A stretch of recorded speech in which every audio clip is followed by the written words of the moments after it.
అందరికీ నమస్కారం. మొదటిసారి మా ఛానల్ను చూస్తున్న వారైతే సబ్స్క్రైబ్ చేసుకోండి. పక్కనే ఉన్న బెల్ ఐకాన్ను క్లిక్ చేయండి. ప్రేమ, దయ, ఆదరణ, అభిమానం, స్నేహం, బాధ, నొప్పి, సంతోషం, దుఃఖం, ఆనందం, కోపం, శత్రుత్వం, శాంతి, మౌనం, స్వార్థం వంటి భావోద్వేగాలు మన జీవితాల్లో ఎంతో ప్రాముఖ్యం వహిస్తాయి. మనం అందరం ఇవన్నీ లేదా ఇందులో కొన్నిటిని జీవితంలో తప్పక అనుభవిస్తాం.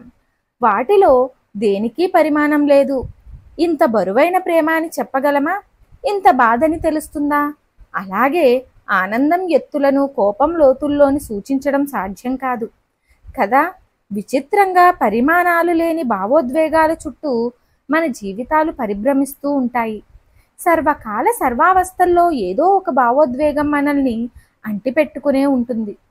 ఒక తల్లి బిడ్డ పట్ల చూపే ప్రేమ అచంచలం, అపారం. భాగవతంలో ప్రహ్లాదుడు భక్తి నిరూపమైనది, అచంచలమైనది. అలాగే భగవంతుడికి అతడి పట్ల నిజమైన ప్రేమ, వాత్సల్యం అనిర్వచనీయమైనది. అలాగే గజేంద్రుడిని రక్షించడానికి లక్ష్మీదేవికి కూడా చెప్పకుండా, ఆయుధాలు ధరించకుండా వాహనమైన గరుత్మంతుణ్ణి వదిలేసి పరిగెత్తిన లక్ష్మీనారాయణ భక్త వాత్సల్యాన్ని ఏమని వివరించగలం? అలాగే శ్రీరామచంద్రమూర్తి ఉడత మీద చూపిన భక్తికి దానిపై రామచంద్రస్వామి చూపిన కరుణ ఎలా అంచనా వేయగలం? శ్రీకృష్ణ తులాభారం ఘట్టంలో సత్యభామ సమస్త ఆభరణాలు వేసిన అవి సరితూగలేదు. రుక్మిణి భక్తితో ఉంచిన తులసి దళంతో శ్రీకృష్ణుడు తేలిక అయ్యాడు. ఇక్కడ నిజంగా తూకం జరిగినట్టు కాదు.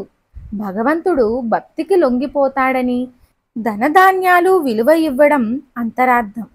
భక్తితో ఏదైనా సాధించగలం. ఈ వీడియో కనుక నచ్చినట్టయితే ప్లీజ్ లైక్ చేయండి, షేర్ చేయండి, కామెంట్ రూపంలో మీ అభిప్రాయాన్ని తెలియచేయండి. ఛానల్కు కొత్తగా వచ్చిన వారైతే సబ్స్క్రైబ్ చేసుకోవడం మర్చిపోకండి. పక్కనే ఉన్న బెల్ ఐకాన్ని క్లిక్ చేయండి.